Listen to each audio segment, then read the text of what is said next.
tal? Muy buenas noches, bienvenidos a su espacio informativo PIP Noticias en esta emisión del 30 de octubre. Mi nombre es Itzel Grajales y como todas las noches tengo el gusto de que me acompañe Ángel Mario Sherato.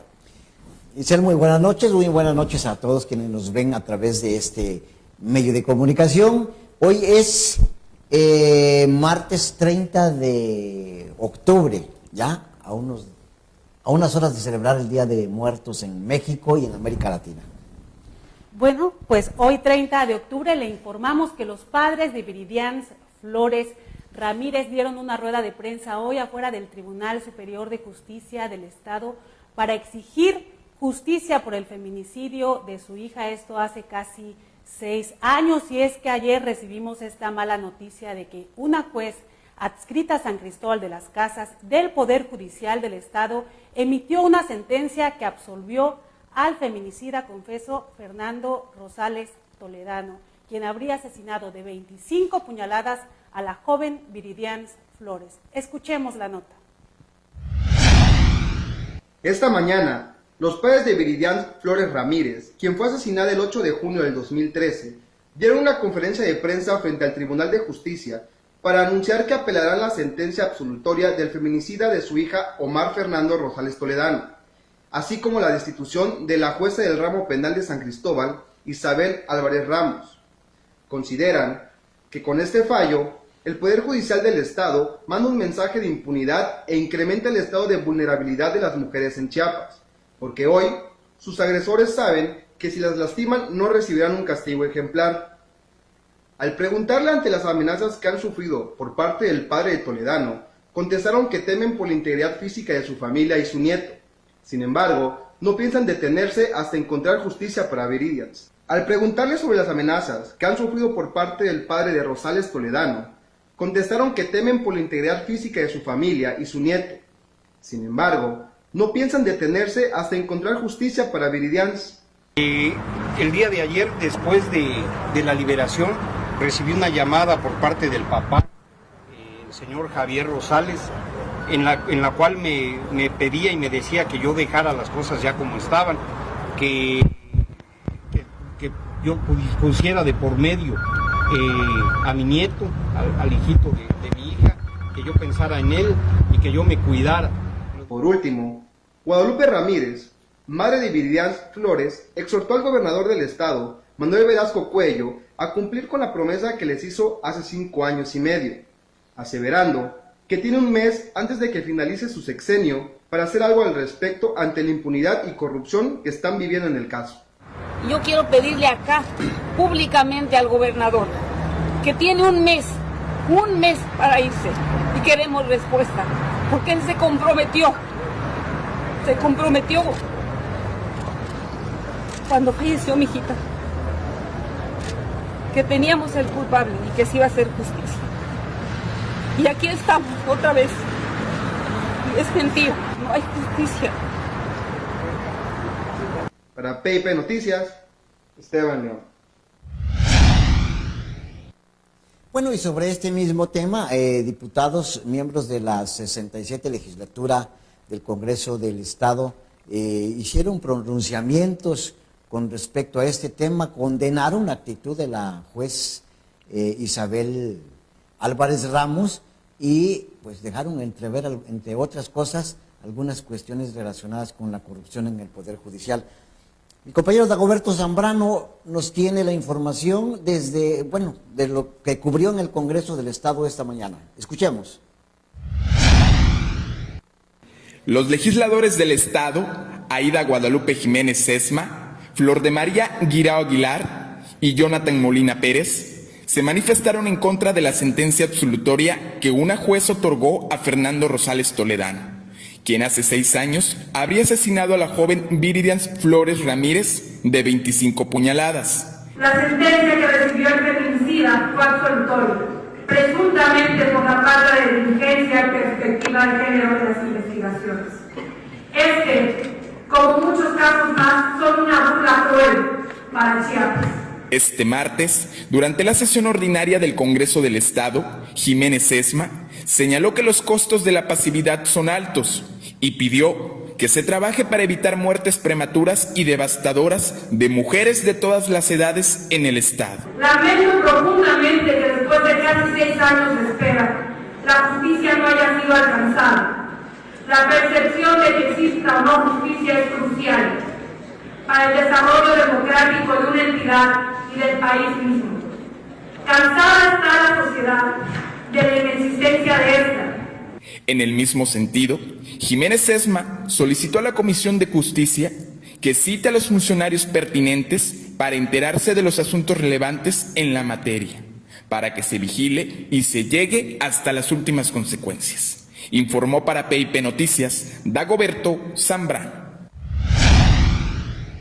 Y hace unos momentos el Poder Judicial del Estado ya dio su posicionamiento respecto a este tema e informó que ha inhabilitado, no que ha inhabilitado, que ha suspendido de sus funciones a la jueza Isabel Álvarez Ramos, esto tras realizar una investigación, una visita a este juzgado de San Cristóbal de las Casas, donde magistrados expertos en proceso judicial encontraron actitudes extrañas en el proceder de la jueza y de todo su equipo en ese juzgado, y bueno, procedieron a suspenderla de sus funciones, y pues porque encontraron actitudes extrañas en esta sentencia en la que liberaron al potencial feminicida, al feminicida Fernando Rosales Toledano. Vamos a escuchar lo que dice el Poder Judicial del Estado. Ante los hechos y conforme a lo dispuesto en la normativa, ordenó de inmediato una investigación, instruyendo a la Coordinación de Visitaduría, conformada por un grupo de magistrados expertos dedicados a revisar el debido proceso, a realizar una visita extraordinaria al juzgado de la causa penal ya mencionada. 4. Como resultado preliminar de la visita, se determinó que existen elementos suficientes para suspender en sus funciones, en los términos que marca la ley, a la jueza Isabel Álvarez Ramos, así como a la secretaria de Acuerdos y a la actuaria de dicho órgano jurisdiccional, por la probable responsabilidad en que pudiera haber incurrido en el desempeño de sus funciones, toda vez que se advierte indicios de actitudes extrañas e inusitadas, entre otras anomalías, por parte de las funcionarias referidas, que se hicieron constar en el acta respectiva, mismas que servirán para la determinación final por parte de este Consejo. Considero que es insuficiente y tardía pues esta actitud, esta respuesta del Poder Judicial del Estado, porque a esta hora, ya más de 24 horas, más de un día después de esta sentencia, pues ya Fernando Rosales Toledano ha de estar muy lejos, y eso es lo que no se quería, que emprendiera la huida. Pero desafortunadamente en el Poder Judicial, para empezar hay que decirlo con todas sus palabras, tenemos un Poder Judicial altamente misógino, con una potentísima carga de odio hacia las mujeres. Tenemos no solo el caso de Viridians, hay infinidad de feminicidios que no se han sancionado como debe ser, que ni la Fiscalía ha sido competente, suficiente, eficaz para argumentar y para solidificar los casos, y los jueces que también se han vendido, como en este caso. Hoy, platicando con una funcionaria del Supremo Tribunal de Justicia, me decía que la misma juez, en defensa suya, ha estado diciendo ahí mismo en el tribunal que la orden de liberar a este criminal la recibió del mismo Juan Óscar, general Palacios y 2 magistrados más, y que habrían recibido una millonaria cantidad de dinero para este acto, que la verdad nos indigna a todos, porque hoy le tocó bueno, desafortunadamente hace 6 años le tocó a Viridianes y le sigue tocando a muchísimas mujeres. Mañana nos puede tocar a nosotros, a una hija, a una hermana, a un familiar cercano, a un amigo.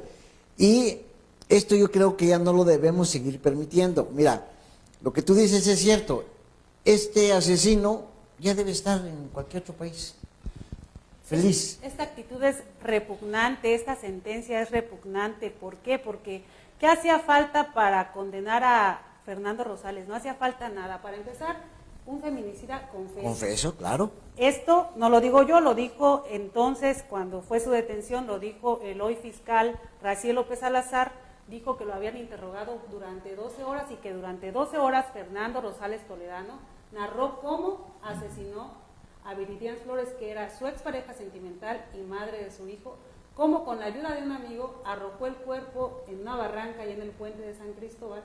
Y todo esto coincidía con las pruebas que recabaron en ese momento y también con lo que declaró el amigo de este feminicida, porque no lo podemos llamar de otra forma, no hay lugar a dudas, no es un presunto culpable, había todos los elementos para que se le condenara, y esta sentencia ni siquiera nos da risa, nos da coraje, nos da rabia. Sí, porque estamos viviendo en un estado en el que el derecho no es derecho para nadie, solo para que el que tiene dinero, para el que tiene posibilidades financieras para comprar la ley, hay justicia, y de lo demás, no. Yo conozco a Juan Óscar desde hace muchos años y estoy convencidísimo que si hay corrupción, él la está fomentando, y no dudo que hayan recibido dinero para este caso. Ahora, si lo que alega la jueza Isabel Álvarez son errores en el proceso, entonces también hay que llamar a cuentas a quien estaba en la Procuraduría y sigue estando en la Fiscalía, Raciel López Salazar, porque entonces los ministerios públicos encargados de esta investigación no hicieron bien su trabajo, ¿no? Sí, porque hay que recordar que los criminales, los delincuentes salen desde antes de ser procesados, porque se ponen a mano, se ponen a cuenta con el Ministerio Público, y si no les alcanza o no logran ponerse de acuerdo en cuanto a cantidades, los consignan, y ahí con el juez de donde salen. De hecho, hay una jueza que se llama Renata Cabrera, que ha liberado a cualquier cantidad de secuestradores que han sido detenidos en Simojovel, en Tapachula, en Pichucalco, de manera infragante, y a la misma banda de secuestradores ella los libera. Lo que sí es cierto es que esta noticia, la liberación de Fernando Rosales Toledano, ha causado gran indignación en la sociedad chiapaneca. Lo que es cierto es que la justicia ni es pronta ni es expedita, porque pasaron 6 años para esta sentencia que a todos nos causa coraje, nos causa rabia, nos causa de todo. Y lo que es cierto es que Juan Óscar Trinidad Palacios debería renunciar. Exactamente, es que no tienen de otra. Lo de la juez es intolerable e inadmisible, porque no solo la deben de suspender. De acuerdo a los artículos 5º, 6º, 7º y 8º de la Ley de Responsabilidades de los Servidores Públicos, incurrió en una serie de delitos por lo que es merecedora de juicio político y de una sanción penal, no nada más que la suspendan. Tiene que haber cárcel, y si Juan Óscar y si los magistrados están involucrados, también tienen que ir a la cárcel. Y tiene razón la madre de Viridian al recordar este compromiso que hizo el gobernador Manuel Velasco Coello de dar todo el peso de la ley a quien asesinó a Viridian Flores. Ahora resulta que no la asesinó nadie con esta sentencia, que ella solita se habría apuñalado 25 veces y después habría caminado hasta arrojarse ella sola a una barranca. Claro. Que cumplan con su compromiso. Así es. Y bueno, para ampliarnos más el tema de los feminicidios en Chiapas, este tema tan puntiagudo, tan doloroso, está con nosotros la abogada feminista Alejandra Robelo. Bienvenida a PIP Noticias. Muchas gracias por la invitación. Buenas noches. Pues bueno, ¿cuál es, desde tu perspectiva y también de los colectivos feministas, cuál es tu opinión respecto a esta sentencia emitida ayer por esta juez y que dejó en libertad a este feminicida? Bueno, pues es el cúmulo de muchas malas decisiones gubernamentales, institucionales, desde la falta de debida diligencia, por ejemplo, en las investigaciones de la propia Fiscalía, hasta la falta de perspectiva de género para juzgar que tienen los jueces y las juezas. Es muy importante ver cuál es la causa, ¿no? ¿Por qué estamos llegando a este punto? No es el único caso, desgraciadamente. La semana pasada, la misma jueza Isabel Álvarez Ramos también dejó en libertad a otro feminicida, al feminicida de Marcela Girón, asesinada en Chenaló, y se tuvo la audiencia de etapa intermedia la semana pasada, y esta misma juez decretó con esa misma celeridad una sentencia absolutoria para esta persona, y Mariano está libre, a pesar de que sus 2 hijas observaron el feminicidio, habían testigos presenciales. Y bueno, lo que nos dicen la jueza es lo mismo, no hay una falta de debida diligencia en la integración, las carpetas no están bien integradas, falta investigación, sin embargo también falta la perspectiva de género y saber aplicar los protocolos a los que están sujetos, no solamente como una opción, sino obligados los jueces y las juezas. Por ejemplo, el protocolo para impartir justicia con perspectiva de género, que aquí es nulo. Vemos jueces como Iván Martínez, que también nos pide cambiar los tipos penales, no es feminicidio, siempre es un homicidio o hasta un accidente. Las mujeres en Chiapas no nos matan, sino nos morimos casualmente. En fin, hay una serie de irregularidades que culminan en un caso como este, ¿no? Que tiene harta a la sociedad, no solamente a los colectivos feministas ni a las feministas, sino a todos y a todas nos ha trastocado. Abogada, creo que fue hace 2 legislaturas cuando se tipificó el feminicidio, antes no estaba pues integrado en el Código Penal de Chiapas. ¿Ha cambiado algo a partir de la tipificación del feminicidio? Es decir, al incluirlo en la lista de delitos contra la vida. Sí, claro que sí. De nuevo fue el resultado de una lucha colectiva de mujeres de colectivos, sobre todo de San Cristóbal, que iniciaron una campaña llamada la campaña contra la violencia machista, y como resultado se tuvo por fin en el 2012 la tipificación del feminicidio. Se tuvo por primera vez un caso del asesinato de una niña, de una menor de 14 años en San Cristóbal, y bueno, fue el primero que se logró una sentencia como feminicidio. Entonces, a partir de ahí hemos empezado a cambiar la perspectiva que tenemos, no solo los juzgadores, las juzgadoras o los operadores del sistema, sino también la sociedad, de por qué es importante visibilizar las muertes y las causas de las muertes a las mujeres. A nosotras no nos matan, por ejemplo, en una riña o por dinero o por alcohol, sino generalmente hay una hazaña en el cuerpo, por celos, por posesión, por creer que esa mujer es parte, pertenece, la cosificación, la objetivización de los cuerpos. En fin, generalmente nos tiran en la calle como basura, en fin, hay muchas características que tienen que ver con el tipo especial de feminicidio. Jurídicamente, ¿qué procede en el caso de esta juez, que ya es reiterativa su actitud, digamos, de exonerar a feminicidas? ¿Qué procede o qué van a hacer ustedes? Porque, mire, a veces nosotros vemos que hay muchos movimientos feministas, pero que solo van a la foto, no accionan, y si accionan unos días y se olvidan del asunto. Pero ustedes, que las veo más serias, más comprometidas, con un esquema más definido, más encauzado hacia la justicia, hacia las mujeres víctimas de feminicidios, ¿qué procede o qué van a hacer para que esta juez sea severamente castigada? Porque ella está siendo parte de un crimen al liberar al que lo cometió. Claro, es algo que nosotras como colectivos hemos señalado, como le comentaba, el caso de la semana pasada, el caso de esta semana, que sigue siendo la misma juez, procedimientos como este tipo. Sin embargo, yo creo, no es un particular punto de vista, que no solamente accionamos las feministas, sino toda la sociedad y en general, en específico, las personas que llevan la acción penal, que son las personas que son las víctimas secundarias, en este caso, por ejemplo, los padres. A mí me pareció muy acertada la postura del Poder Judicial, ¿en qué sentido? De por lo menos iniciar un procedimiento administrativo, esperemos inicien el procedimiento penal, no solo contra la jueza, sino contra la actuaria y también contra su secretaria de acuerdos. Es un precedente, no había sucedido.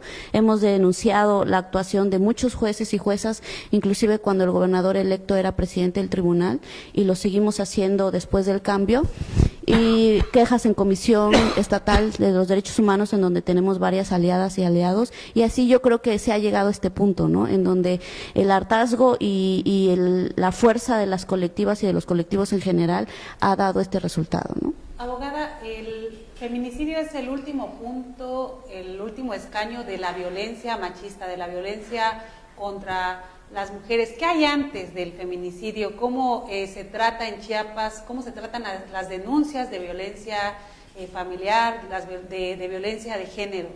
Cuando una mujer denuncia que es amenazada o es golpeada por su pareja, generalmente, ¿cómo proceden las autoridades pues para evitar que se llegue hasta este punto tan grave como el feminicidio? Claro, fuera de una opinión personal, hay estadísticas y observatorios estatales y tenemos también mujeres que participan en los observatorios nacionales del feminicidio que establecen que la Procuración de Justicia en Chiapas es muy deficiente, sobre todo en la Fiscalía de la Mujer, hay que decirlo como es, hay un procedimiento tardío, un procedimiento difícil para las mujeres que para empezar logran acercarse a estas instancias, no encuentran una respuesta favorable a sus peticiones o solicitudes.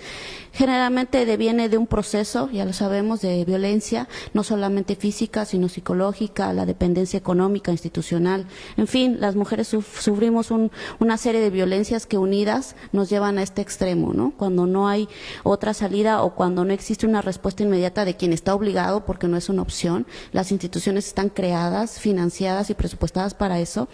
Entonces sí tenemos muchos observadores que indican que cuando vas a denunciar, definitivamente el 90% es que no tengas una respuesta favorable y eso te da un indicador muy fuerte. Y si llegas a denunciar, por ejemplo, ya un feminicidio, el resultado después de 5 o 6 años de proceso es el feminicida está libre. Por ejemplo, el caso de Marcela la semana pasada, a 1 año de la muerte de su mamá, Celia ve que esta persona que mató a su madre enfrente de ella está libre y es la misma jueza. O por ejemplo, el caso de Gloria, que sabemos todo lo que sucedió porque fue muy mediático, al final se tipifica como un secuestro agravado. En fin, el chiste es no nombrar las cosas como son y dejar en libertad a estas personas, ¿no? Es un mensaje muy peligroso. ¿Cuántos feminicidios en sí han sido o han obtenido la sentencia por parte de un juez? Esa es una pregunta muy importante que también nos las hacemos los colectivos. Hemos estado solicitando mediante las mesas de la alerta de género, a las que algunas podemos acceder y algunas no, esta información. ¿Cuántas son las sentencias condenatorias reales y cuáles son las investigaciones en carpetas de investigación que son iniciadas como tal? Esas cifras no nos han sido entregadas ni por parte de la Fiscalía ni por parte tampoco del Poder Judicial y las hemos exigido desde el 2016 que está la alerta de género y mucho antes todos los otros colectivos. Hay mucha oscuridad y sobre todo hay esta reticencia, no solo a la transparencia, sino a llamarle como es. En vez de carpetas de investigación, inician registros de atención. En vez de llamarle feminicidio, le llaman secuestro agravado o accidente. En vez de llamarle a una sentencia como es, son absolutorias. En fin, cuando quieres comparar los números con lo que tienen los observatorios, hay una diferencia abismal. Y bueno, abogada, ¿cuál es el siguiente paso en cuanto a la alerta de género? Porque si bien se ha declarado en algunos municipios, a pesar de que el problema de la violencia de género está en todo el país y está en todo el estado, hablando de Chiapas, solamente creo que se declaró en algunos municipios y no sabemos si ha avanzado, si ha sido efectivo y si no es así, ¿cuáles son los obstáculos? Sí, únicamente fue declarada para 7 municipios y la zona, una porción de la zona de Altos de Chiapas. Esta alerta, como muchas pensamos desde el inicio, es insuficiente. Sí tiene una parte presupuestal que no sabemos en qué se está erogando. Solamente hay una incidencia por parte de los colectivos que promovieron esta alerta porque es un proceso judicializado, no es una alerta como las demás. Sí, entonces, sí, lo que seguiría… que antes de que… Sí, que es una alerta de género para quienes escuchan. ¿Qué es? ¿Es solo un anuncio? ¿Es un procedimiento administrativo? ¿Es un procedimiento penal? Sí, es una herramienta jurídica muy importante que creó la Ley de Acceso a las Mujeres a una Vida Libre de Violencia y se creó como una medida especial emergente en el que si te la decretan a un estado, la decreta Segov federal, si te la decretan quiere decir que tú tienes que hacer acciones inmediatas como gobierno en todas las instancias a nivel estatal y municipal para detener la violencia feminicida. Entonces viene de un proceso en el que los colectivos enfocan algunos problemas sobre incremento de violencia feminicida, incremento de violencia doméstica, incremento de violencia inclusive en las zonas de conflicto indígena, contra las mujeres en especial, y entonces la CONAVIM, que es el organismo dependiente de la Segov, decide decretar o no una alerta de género.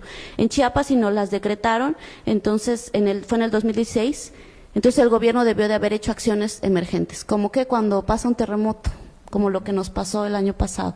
Entonces vemos el Consejo General, el gobernador con todos sus secretarios, con todo su gabinete ampliado, diciendo cuáles eran las acciones específicas que tenían que hacer. Esa es la idea de la alerta de género, la alerta sísmica o la alerta por un terremoto, en fin. Obviamente eso no ha funcionado de esta forma en ningún lado del país, tanto que se han decretado dobles o hasta triples alertas en algunos estados. En el caso en específico de Chiapas se tuvo que llegar hasta un juicio porque la negaron varias veces, inclusive la secretaria del Empoderamiento en el momento, que ahora es senadora, la licenciada Sacil, dijo que más de 80 muertes de mujeres no perturbaban la paz social. Entonces no era necesario tener una alerta de género. Sin embargo, las mujeres de los colectivos que la promovieron iniciaron un amparo y lo ganaron. Entonces, ahora tenemos una sentencia que el Estado debería de estar cumpliendo y que también vemos que hay, si no una nula acción, es muy poca y no tiene una influencia efectiva, como lo podemos ver en el caso de Viridians. Si tuviera una acción como debería de ser, no tendrían por qué ni siquiera sancionar a los jueces y las juezas. Simplemente ellos tendrían que seguir el protocolo que está instaurado, ¿no? ¿Hasta dónde es el límite de este tipo de colectivos en cuanto a la protección de las mujeres? Se lo digo porque hay un tema que casi nadie se atreve a tocar, no sé si porque no conocen del asunto, pero es el tema de los suicidios inducidos, que son cantidades, voy a utilizar el término que tal vez sea inadecuado, pero cantidades industriales que se dan principalmente en la zona de Los Altos y la Frailesca.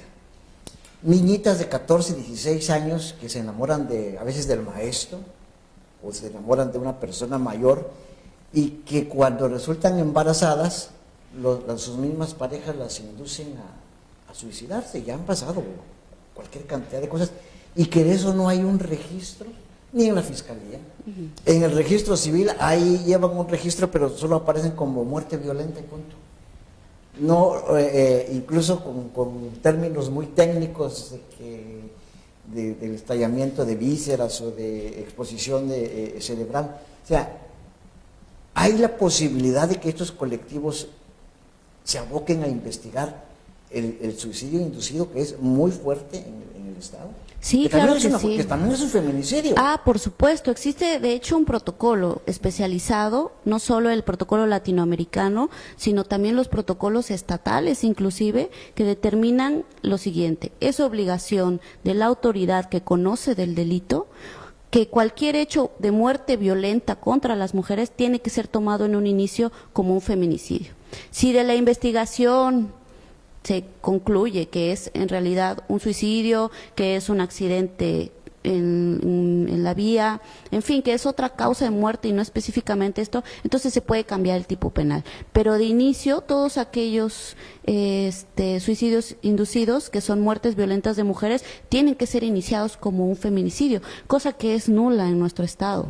No se inician de esa manera, pero existen los observatorios que realizan estos colectivos, que sí llevan una incidencia y estadística mensual y que marcan todo tipo de violencia, de muertes violentas contra las mujeres y van marcando las estadísticas. Y siempre, perdón que lo interrumpa, siempre estamos solicitando eso, ¿no? Que todas las muertes violentas de mujeres sean tomadas como un feminicidio para que también veamos cuáles son las cifras reales.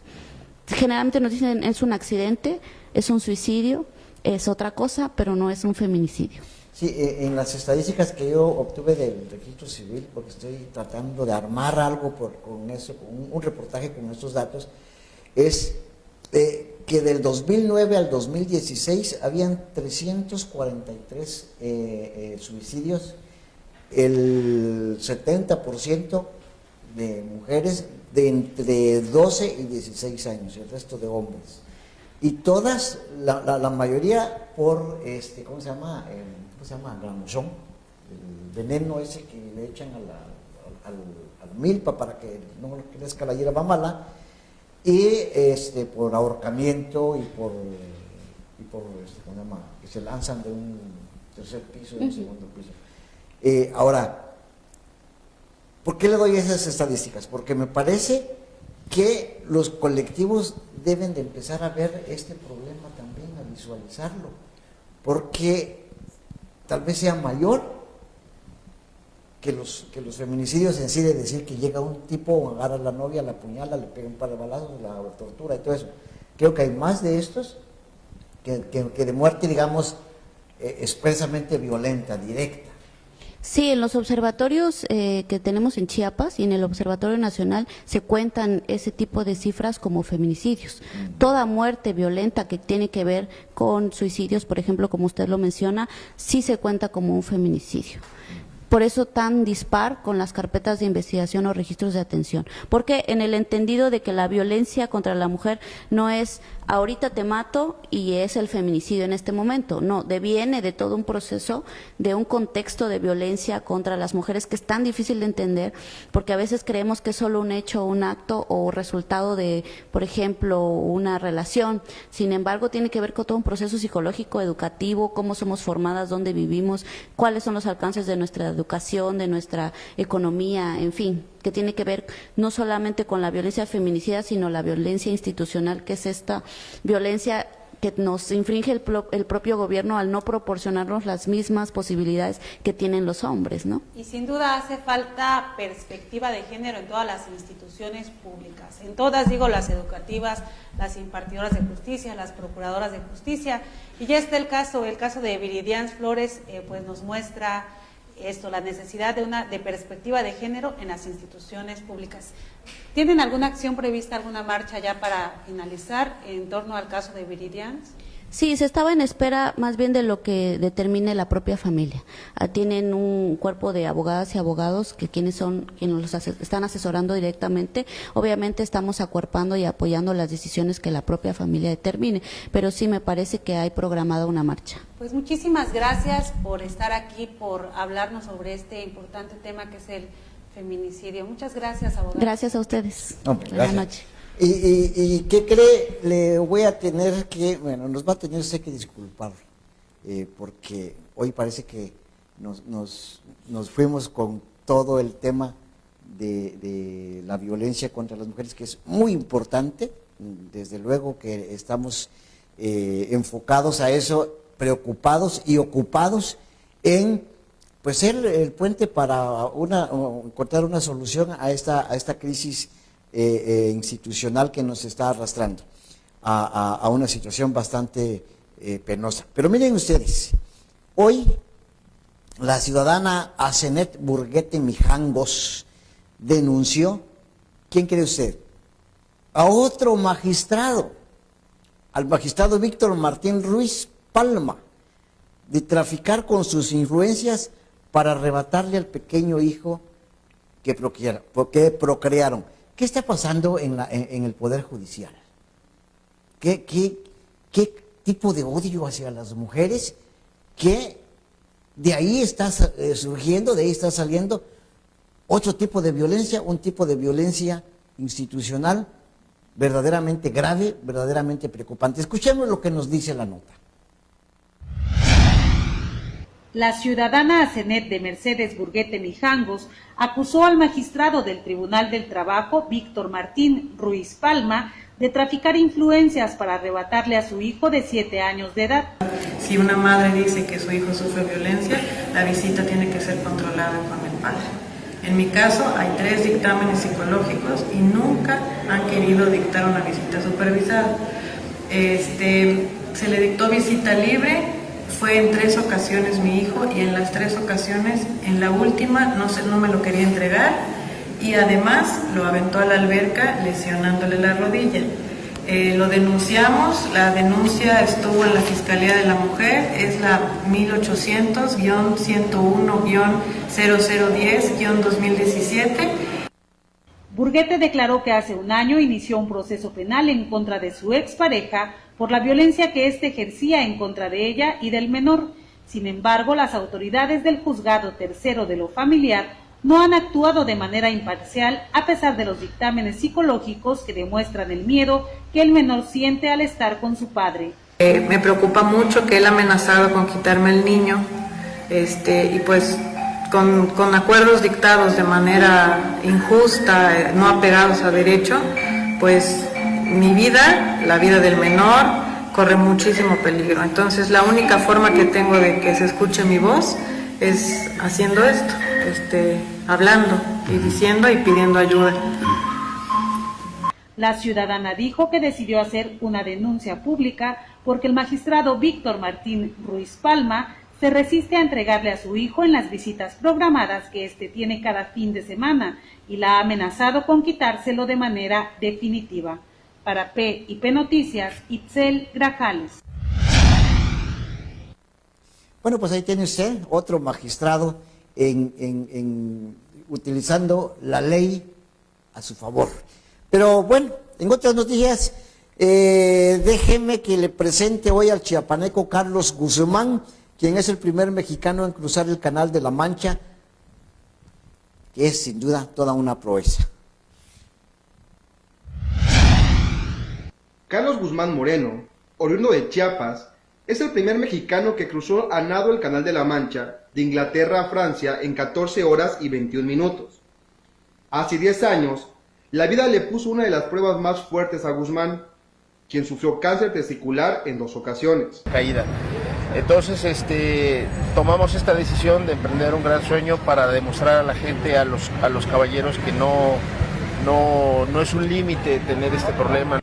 Sin embargo, esto no fue un impedimento para que el 17 de agosto del 2017, Guzmán Moreno recorriera 58 kilómetros a base de 53.500 brazadas. Moreno asegura que el agua del Canal de la Mancha es una de las más difíciles que ha nadado, llegando a una temperatura de los 13 y 14 grados centígrados, por lo que tuvo que prepararse tanto física y psicológicamente.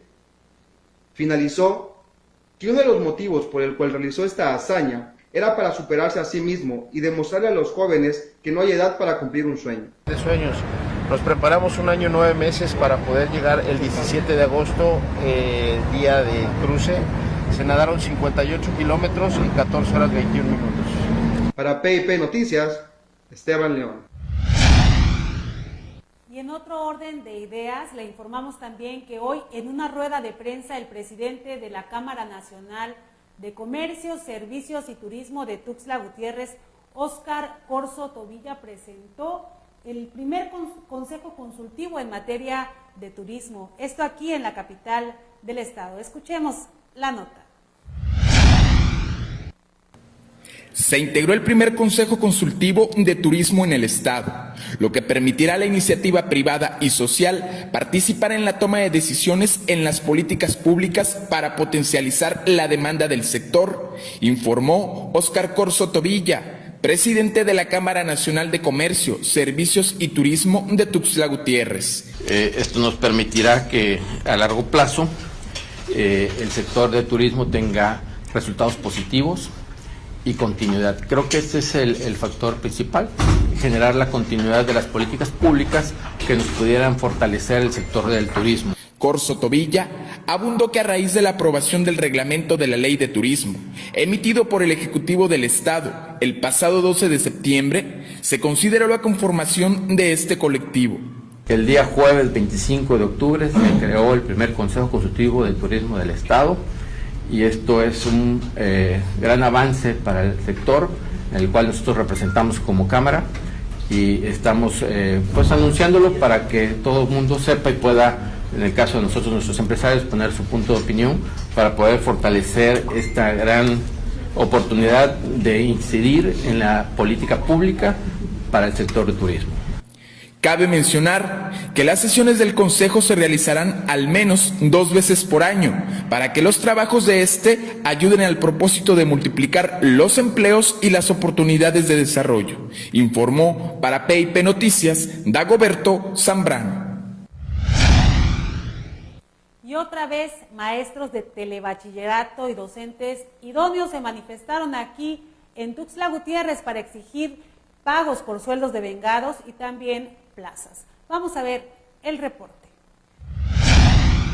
Maestros de telebachillerato e idóneos bloquearon la avenida central con sillas y pancartas para exigir al gobierno del estado se les pague un supuesto adeudo desde septiembre del 2017, así como 20 días de aguinaldo. Septiembre, octubre, noviembre, diciembre del 2017 y 20 días de aguinaldo. Y nos deben agosto, septiembre y octubre del 2018. Martín Nucamendi, vocero de los maestros, manifestó que a pesar de haber entablado mesas de diálogo y firmado minutas, Llegó la fecha de pago y no le resolvieron nada. Se ha tenido acercamiento con la Asamblea Estatal Democrática, han firmado minutas y cuando llega el pago los echa para abajo, pues eso es como que no existiera, ¿verdad? Sigue siendo un farsante, pues. Finalizaron que no se moverán de ahí hasta que el secretario de Educación, Eduardo Campos Martínez, resuelva su situación. Para PIP Noticias, Esteban León. Bueno, y en noticias nacionales, hoy el presidente electo Andrés Manuel López Obrador minimizó, le restó importancia a la caída del peso frente al dólar tras el anuncio de la cancelación de la construcción del aeropuerto en Texcoco. Esto es lo que dijo a través de un video, como ya se ha vuelto tradicional, un video que hizo circular en sus redes sociales. Escuchemos. Ya se va a recuperar, dijo el presidente electo Andrés Manuel López Obrador al referirse a la caída del peso frente al dólar tras anunciar la cancelación del aeropuerto en Texcoco.